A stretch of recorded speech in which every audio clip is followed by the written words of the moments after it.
Hello বন্ধুগণ, আজকে পয়লা বৈশাখ 1431 সন। তো আজকের এই দিনটাতে বাঙালির ঘরে ঘরে বিভিন্ন ধরনের খুব ভালো ভালো আইটেম রান্না করে খাওয়া দাওয়া হয় বেশ সবাই মিলে। তো আজকে আমার মনে হলো একটু অন্যরকম কিছু রান্না করি, যেটা হচ্ছে আমার খাবারের মধ্যে একটি প্রিয় খাবার হচ্ছে রুই মাছের মাথা আলু দিয়ে।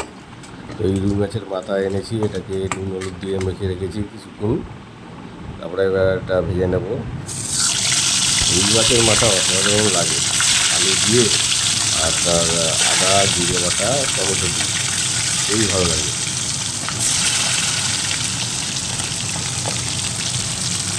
এটা জ্যান্ত দিয়ে মাথা পেয়েছি।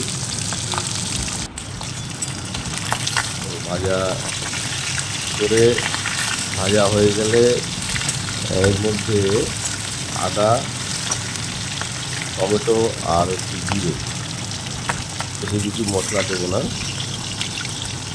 আদা ভাজা হয়ে গেছে, আলু ভেজে নেব।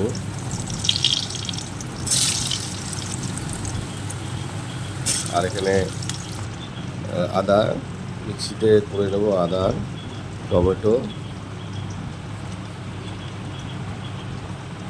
আর হচ্ছে জিরে, সাদা জিরে।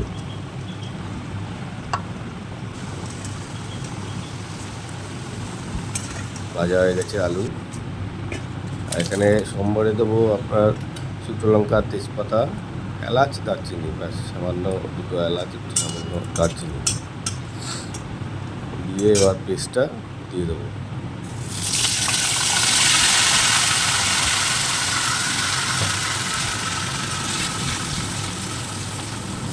এটা একটু ঝাল ঝাল হলে খুব ভালো হয় আরও। এর মধ্যে এখন দেবো হলুদ দেবো আর একটু লঙ্কার গুঁড়ো, একটু ঝাল হবে, আর একটু লবণ পরিমাণ মতো।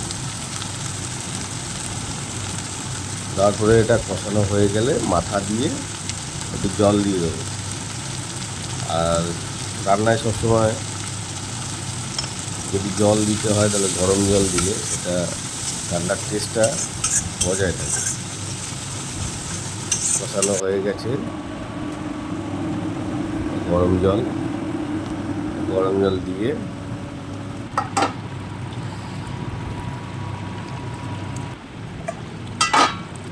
ঢাকা দিয়ে মোটামুটি সিমে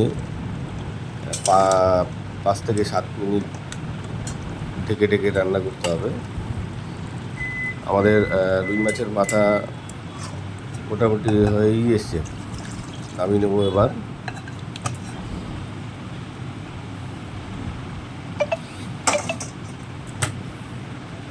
এবার খেয়ে দেখার পালা, কীরকম হয়েছে দেখি, খেয়ে দেখি।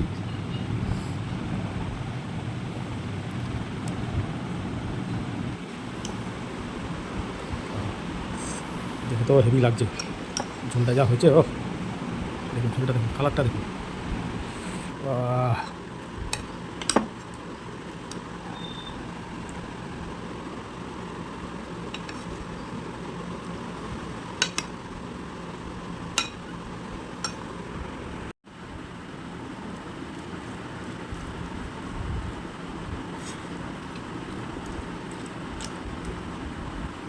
দারুণ,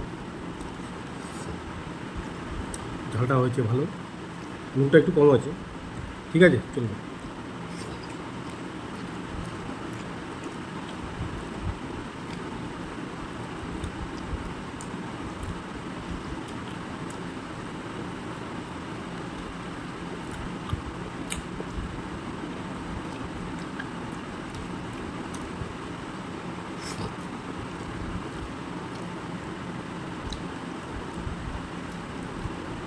আপনারা করে দেখুন, খারাপ লাগবে না আশা করি। তো যার যার নিজের হাতের রান্না অবশ্যই ভালো হয়, তো পদ্ধতিটা এক একজনের এক এক রকম হয়। তো আপনারা এই পদ্ধতিতে একবার রান্না করে দেখুন রুই মাছের মাথা, আশা করি ভালো হবে।